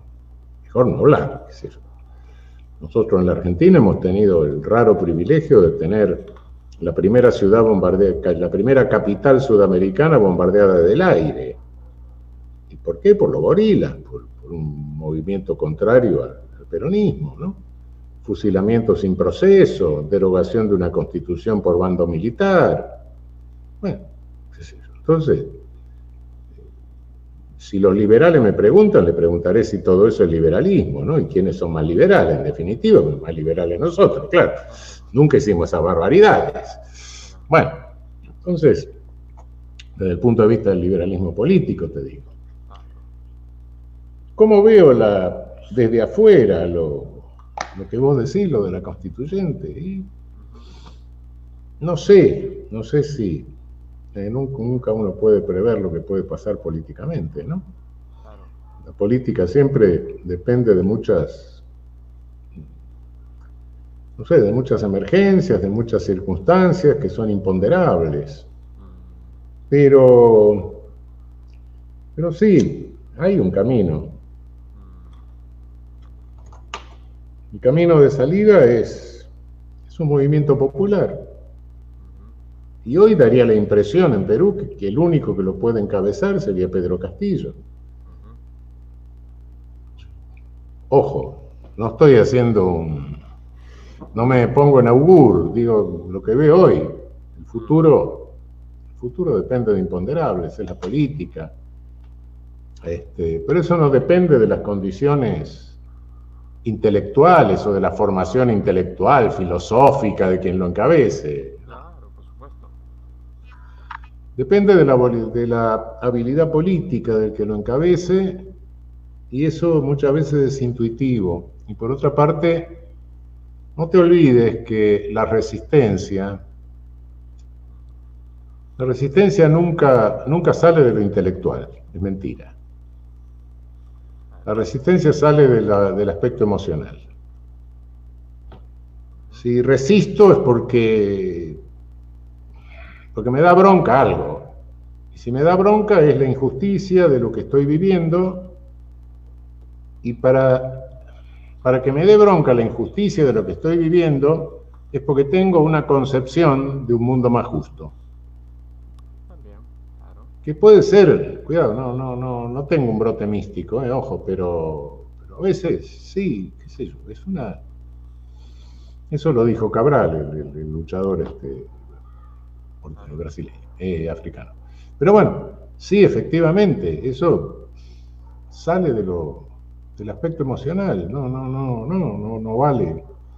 Ahí no vale los títulos que te haya dado ninguna universidad. Tipo que puede estar cargado de títulos y hacer una barbaridad de políticas olímpicas, ¿no? Cometer errores terribles. Eso no. Es absurdo decir eso. No.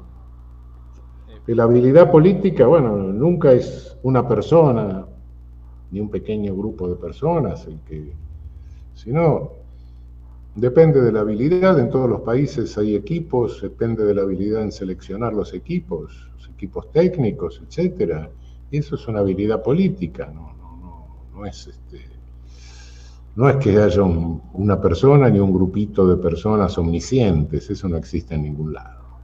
Sí, lo que puede existir es una persona, un grupito de personas que tenga habilidad política como para saber a quién seleccionar, qué equipo seleccionar, ¿no? Otra cosa. Claro, es otra cosa. Bueno. Yo creo... Muchas gracias muchas gracias por la participación de Raúl Zaffaroni en este periodo, gracias por el aporte, también ha abarcado diversos aspectos, y pues ahora continuaremos con Luis Fernández. Bueno, solamente para poder cerrar la intervención, porque ya el amigo Raúl Zaffaroni procederá a hacer sus actividades correspondientes para esta fecha, y yo particularmente quiero agradecer... Cenar, la actividad correspondiente que tengo en este momento. Estimado Raúl, le recuerdo que Goethe decía que las grandes ideas surgen con los estómagos vacíos. Claro. Pero no, para mí ha sido una experiencia muy satisfactoria, a pesar, digamos, de las idas y venidas, las aproximaciones y las distancias, que en toda conversación de amigos y gente más o menos pensante y aficionada por la cultura existe. Para mí es muy gratificante. Ojalá, digamos, que en otra oportunidad tengamos el placer de retomar estos diálogos que para mí son muy ilustrativos. Y le comento algo muy anecdótico. Yo conversé hace más o menos un par de semanas con Guido Croxato, y con él sostuvimos un diálogo aproximadamente de 1 hora con 20 minutos. Creo que usted ha superado el récord, porque con usted hemos conversado prácticamente 1 hora con 43 minutos. No sé si eso es para bien o para mal, pero de todas maneras es algo para mí muy gratificante. Y bueno, quería agradecerle de manera infinita su tiempo, su voluntad. Y bueno, ojalá que en otros momentos tengamos la suerte de conversar. No sé si usted estaría de acuerdo. Con todo gusto. Bueno. Magnífico. Bueno, un fuerte abrazo. Otro fuerte Igualmente, abrazo. Muchas gracias a ambos por compartir su conocimiento con nosotros a través de este medio. y espero también contar en un futuro con una oportunidad para poder compartir algo más, ¿no? Y sin nada más que añadir, me despido. Muchas gracias por todo y pues cuídense mucho. Chao. Nos vemos.